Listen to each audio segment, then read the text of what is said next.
Trá! Essa é a minha palminha.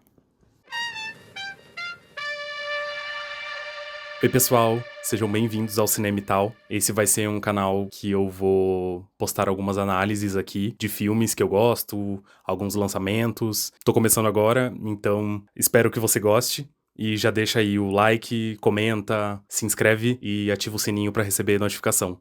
Bom, O Lázaro Felice é um filme de 2018, escrito e dirigido pela diretora Alice Rohrwacher, é uma diretora italiana. O Lázaro Felice foi o primeiro filme que eu vi dela, mas em seguida acabei dando uma olhada na filmografia dela também. Vale dar uma olhada em Corpo Celeste, de 2011, que é muito interessante. As Maravilhas, de 2014, que ganhou o Grand Prix em Cannes. E o mais recente, que é o La Quimera, de 2023, que tem a atriz brasileira Carol Duarte. O Lázaro Felice é o meu filme favorito dela, por isso eu escolhi ele primeiro. Nesse filme a gente acompanha o Lázaro, que é um personagem muito peculiar. Ele é muito inocente. Acho que esse é o grande tchan do filme. Ele vive numa fazenda, acompanhado de mais uns 50 trabalhadores. E aquelas pessoas vivem amontoadas em 3 casas, elas vivem em uma situação bem precária, elas precisam dividir quarto, produzir tudo que elas comem e servir a dona da fazenda. E ali eles vivem uma vida simples, pacata. As coisas vão mudar e o filme vai acontecer quando a dona da fazenda chega com o filho dela e o filho dela vai ter uma relação com o Lázaro. Enfim, essa é a sinopse do filme. Eu vou dividir a análise em uma versão sem spoilers e uma versão com spoilers, então eu vou avisar aqui o momento em que eu for falar do filme com spoilers.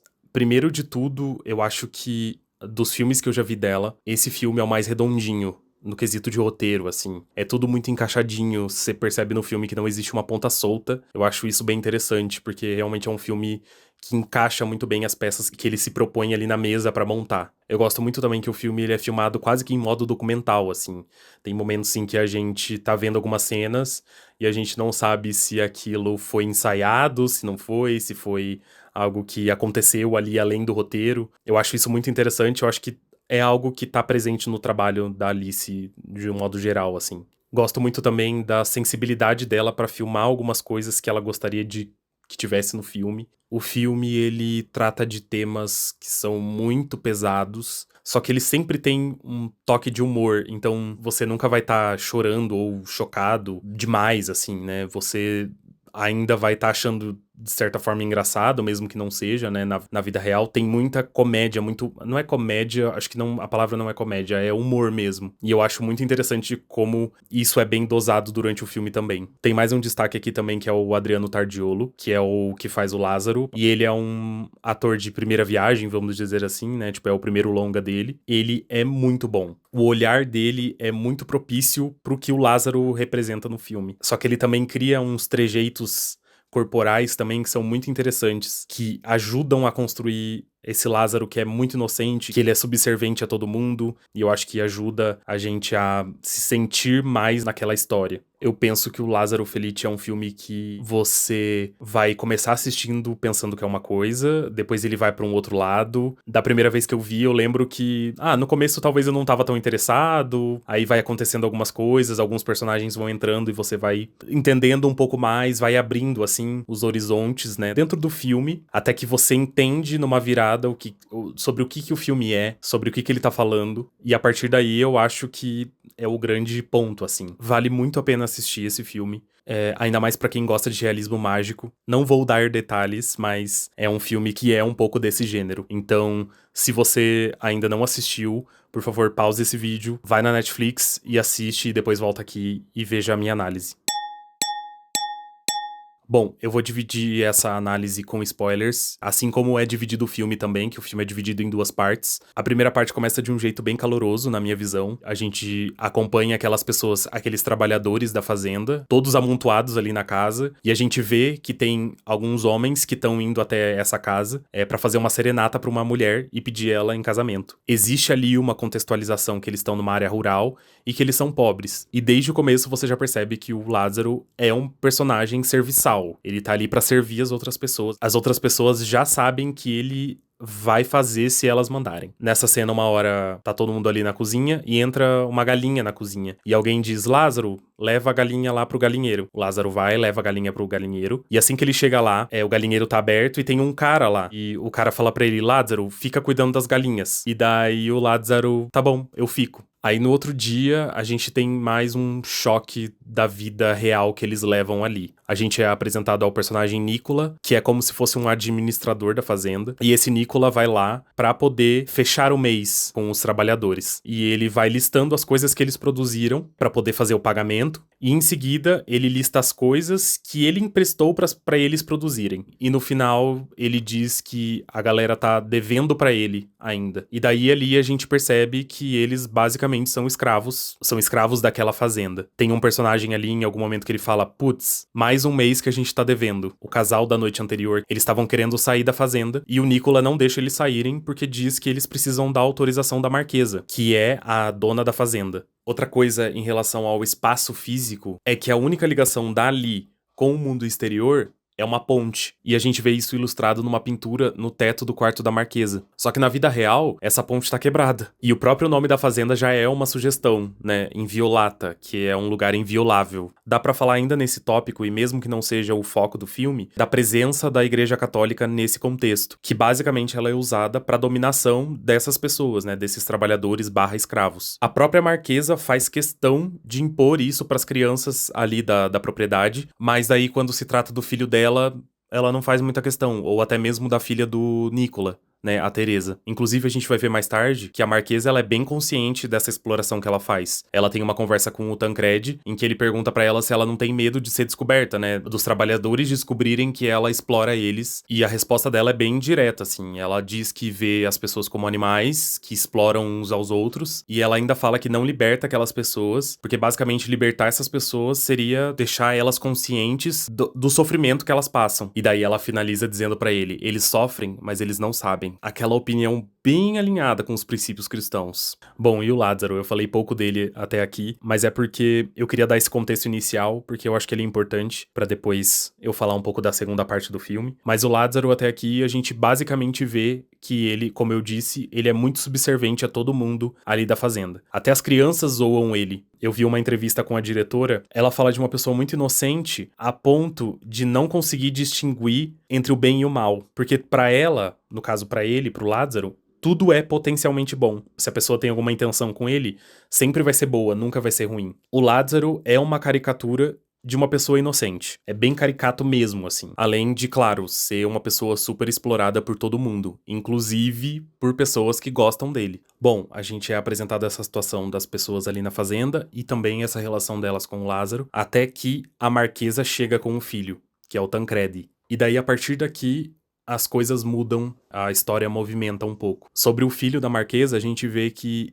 ele é um adolescente, talvez quase adulto ali, completamente mimado, revoltado com a vida, ele não queria estar indo pra essa fazenda. É tipo como se fosse o garoto da cidade que tá indo pro interior. Inclusive, ele tem um celular e a gente vê que esse celular não pega, não tem sinal dentro dessa fazenda. Acho que tem uma coisa que vale ressaltar também, que quando eu vi o filme, eu não sabia exatamente que ano que se passava aquilo, e foi só quando ele chegou que eu vi que ele tinha um celular, assim, um tijolo dos anos 2000, que dá pra entender mais ou menos ali onde a gente tá na linha do tempo da história, assim. Eu vou falar um pouquinho dessa relação do Lázaro e do Tancredi, porque eu acho que ela é o grande porquê dessa primeira parte, que vai ser toda a motivação do Lázaro pra segunda parte. É uma relação que eu basicamente não considero como uma amizade mesmo. Eu acho que o Tancredi vai usar e abusar do Lázaro o filme inteiro, apesar do Tancredi falar muito pro Lázaro que eles são amigos, eles podem até ser meio irmãos, porque ele diz que o pai dele é um mulherengo e poderia muito bem ter tido alguma relação com a mãe dele. Inclusive, a gente descobre que o Lázaro, a princípio, não tem pai e mãe, ele tem só a avó, então pra ele faz algum sentido acreditar no que o Tancredi fala. Então os dois vão começar essa amizade, a gente vai ter várias cenas deles juntos, inclusive algumas cenas bem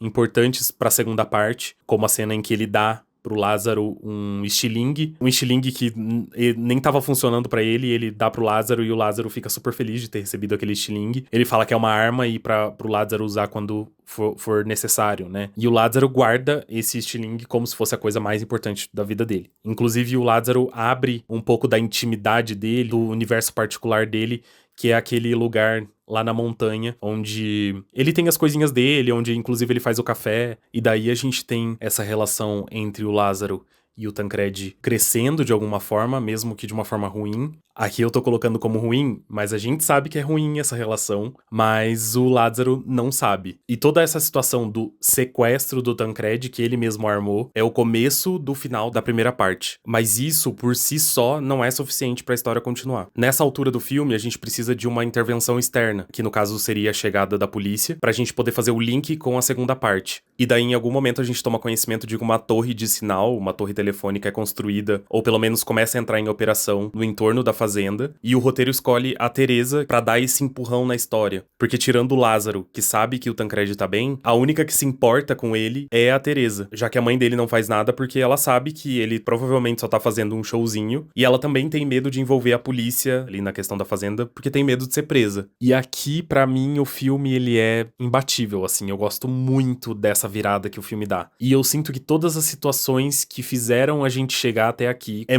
tudo muito bem amarrado. Cada personagem tem uma motivação muito clara, e um pouco antes disso acontecer, é legal lembrar que o Lázaro e o Tancredi estavam no momento da relação deles, até ali, que tava meio comprometido. O Tancredi tava bravo com o Lázaro porque ele não tava ajudando ele nessa questão do sequestro. O Lázaro fala que precisa trabalhar, que é engraçado porque a gente retoma uma cena em que o Lázaro tá fazendo um café pro Tancredi e o Tancredi fala, você não deveria estar trabalhando, ajudando os outros? E daí o Lázaro se sente muito culpado, assim, e volta a trabalhar. E nessa cena ele pede o oposto, tipo, por que você não tá me ajudando e tá trabalhando? Então isso faz um sentimento de culpa no Lázaro que é muito forte. Ele fica se sentindo mal quase que o tempo inteiro depois de ter brigado, entre aspas, com o Tancredi. Ele fica parado, olhando pro nada, quase que como remoendo tudo que tá passando pela cabeça dele. E ele não consegue voltar naquela noite, porque tá muito doente, pra falar com o Tancredi ou pra levar comida pra ele. E no outro dia, uma das primeiras coisas que ele pensa em fazer é ir ver o Tancredi. Sabe a inocência de uma pessoa que se preocupa em querer explicar tudo pra uma pessoa, sendo que a pessoa não tá nem aí pra ela. E ele queria poder dizer, eu estava com febre, eu não podia te ajudar, né, porque eu realmente estava doente. E daí é a cena que coincide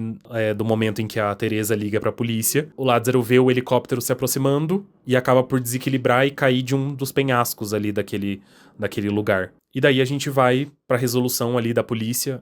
Dá pra perceber que a polícia realmente fica muito chocada com a situação daquelas pessoas. Um dos policiais perguntam se as crianças não estão na escola, e daí eles respondem, tipo, escola é coisa de gente rica. E depois de um tempo a gente vê, durante esse resgate, que eles têm medo de atravessar o rio. Então esse é o momento, assim, da carta de alforria. Eles são levados dali, daquela situação de escravidão, pra cidade. E durante toda essa passagem da primeira parte pra segunda parte, a gente escuta a voz da Antônia contando pra gente uma espécie de fábula sobre um lobo e um santo. É uma fábula sobre o Lázaro. E aqui a gente entra com talvez mais um recurso do realismo mágico. Ele já tinha aparecido em alguns momentos, assim, de uma forma mais sutil, mas agora que ele aparece realmente, assim. Basicamente, esse lobo, ele vai lá pra comer o Lázaro, só que ele sente um cheiro que ele nunca sentiu antes, que é o cheiro de um homem bom. E nesse tom de parábola, a gente inicia a segunda parte do filme. Quando o Lázaro ressuscita, a gente percebe que houve uma passagem de tempo, né, de alguns anos.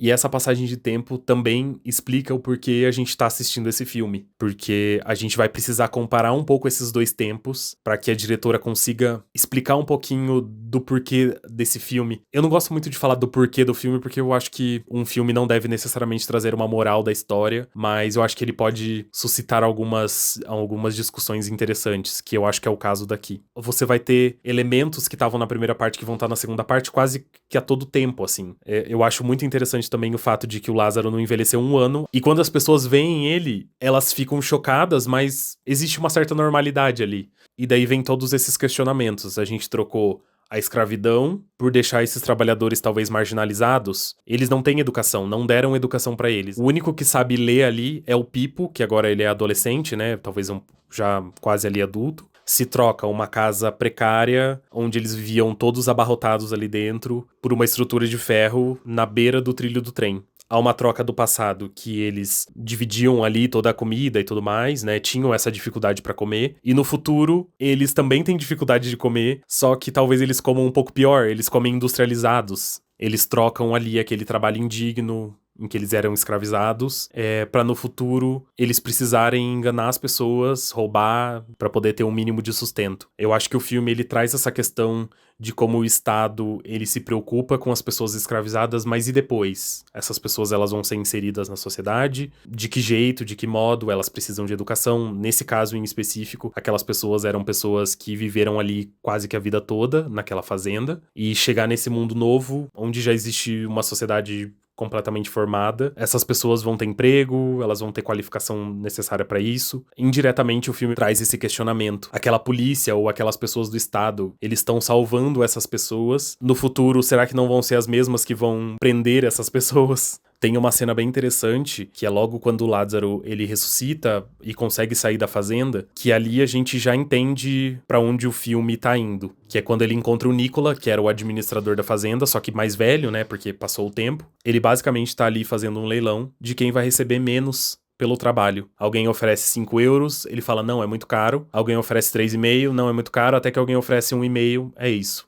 Ele aceita por 1,5. Ou seja, quase que um trabalho análogo à escravidão. Se não for análogo à escravidão, um trabalho muito precário. São pessoas que necessitam urgentemente de trabalho, então a gente entende que o filme faz essa comparação, ele vai fazer o tempo inteiro, depois nessa segunda parte. E eu acho isso incrível, usar esse realismo mágico pra discutir um assunto tão pesado desse. Que seria basicamente falando da exploração da classe operária durante a nossa história. E também um pouco da precarização do trabalho que a gente tem nos dias de hoje. O grande engano, né? O filme enfatiza isso numa cena em que o Pipo lê um jornal que eles emolduraram e guardaram em algum cantinho ali da casa, em que a gente é contextualizado que a Marquesa, ela foi presa, mas pra mim essa cena é uma grande ironia, assim, porque você vê que os personagens ficam felizes, e de certa forma eles têm razão em ficar felizes por ter saído dessa situação de escravidão, mas ao mesmo tempo isso também esconde um pouco uma certa ignorância da própria situação atual, que é super precarizada, por exemplo. Situação essa em que eles continuam reféns, não mais da Marquesa, mas de algo bem maior. E se esses personagens eles estão presos nesse ciclo, o Lázaro também tá preso no ciclo. Ele chega nesse futuro já pensando em encontrar o Tancredi, porque ele precisa dizer pro Tancredi que aquela noite que ele não voltou, ele estava com febre. E a gente vai ver que nesse futuro, o Tancredi continua o mesmo... Nossa, não tenho nem palavra. O Tancredi continua com o mesmo mau caratismo que ele tinha lá no passado. E o Lázaro ainda não vai entender. A relação entre os dois não muda. O Tancredi até tem alguma sensibilidade ali pra tratar com o Lázaro, tem alguma nostalgia, só que você sabe que é falso. Ele se impressiona em ver o Lázaro ainda jovem, como era antes, mas não passa disso. E eu não vejo outro final pro Lázaro que senão a tragédia. O Tancredi do futuro, assim como o Tancredi do passado, ele é um fracasso. E o Lázaro, nessa tentativa de cultivar essa amizade e proteger ele de algum modo, ele faz o ato final dele num banco, com a arma dele, o estilingue que o Tancredi deu pra ele, na tentativa de reaver esse dinheiro que a Teresa disse que o banco roubou deles. A gente que conhece o mundo que a gente vive, vê o Lázaro no ápice da inocência dele. Se ele já não tinha muita noção da realidade dele lá no passado, na fazenda em Violata, aqui no futuro, ele parece ainda mais descolado dessa realidade que ele tá vivendo. E eu finalizo a minha análise dizendo que o filme propõe, pra mim, ele é bem pessimista, ainda mais colocando um personagem como um Lázaro nessas duas realidades. Nesse mundo que a gente vive, onde as redes de exploração são bem complexas, e ele é um homem que não explora ninguém, né? E por isso ele é um santo, ele é uma santidade dessa parábola que a diretora propõe pra gente. Bom, muito obrigado por você que ficou até aqui. Eu espero que você tenha gostado de todos os pensamentos e tudo mais. Se você gostou, deixa o like, comenta. É importante pra mim saber o que vocês estão achando. Se não gostaram também, comenta. Se não gostou do filme, comenta. Se gostou do filme, comenta. Se inscreve no canal, ativa o sininho. E é isso, muito obrigado e até o próximo vídeo.